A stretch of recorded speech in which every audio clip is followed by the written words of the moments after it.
Fiery lawyer Miguna Miguna was set to spend Tuesday night in police custody even after High Court Judge Luka Kimaru ordered his release on bond.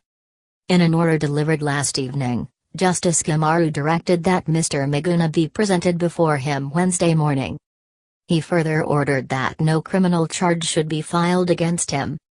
In a day of drama, Mr Miguna was arraigned in a Kajiado court Tuesday morning, only for the Resident Magistrate Edwin Malochi to direct that he appears before Justice Kimaru not later than 3 p.m. the same day for directions on bail terms.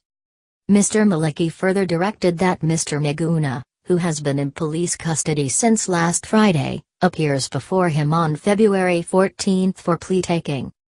Mr Miguna was, however, not presented before Justice Kimaru as directed by the Kajiado magistrate, despite reports suggesting that he was within the precincts of the Milimani Law Courts for the better part of the afternoon. In his ruling Tuesday, Justice Kimaru acknowledged the fact that Mr Miguna had been presented before a court of law. He, therefore, ruled that police should not continue holding him any longer. Now that he was released on bond and has appeared before a lawful court, he remains free. If he was charged, the court should consider his request to be freed on bond, the judge ruled.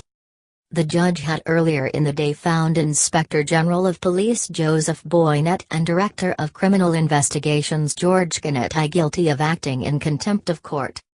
But, in his ruling, the judge said he could not hold them culpable and instead threw the ball back to Mr Miguna himself, asking him to file a compensation suit against the state for violated rights.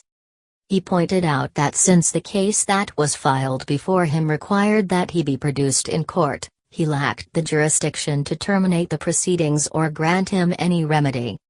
The court clearly evaluated the evidence presented before it. It's clear the state acted in contempt and violated his rights, but this court is not open to check on them for the disobedience, said Justice Kimaru. NASA supporters. And, since NASA supporters who had filled the courtroom were restless on whether he had been freed, the judge said he would not leave the premises until Miguna was brought before him. I have been informed that he is in the building, so it remains that he is free, the judge added before he walked out of the courtroom, leaving NASA supporters shouting and demanding to see him. Earlier in the day, the Deputy Director of Public Prosecutions Nicholas Mutaku confirmed that Mr Miguna was arraigned before a court in Kajiado and was represented by 2 lawyers. A battery of lawyers who represented him protested against the fact that he had been arraigned without their knowledge. They also protested against the fact that he was arraigned before a Kajiado court, yet the judge had earlier ordered that he be presented before him.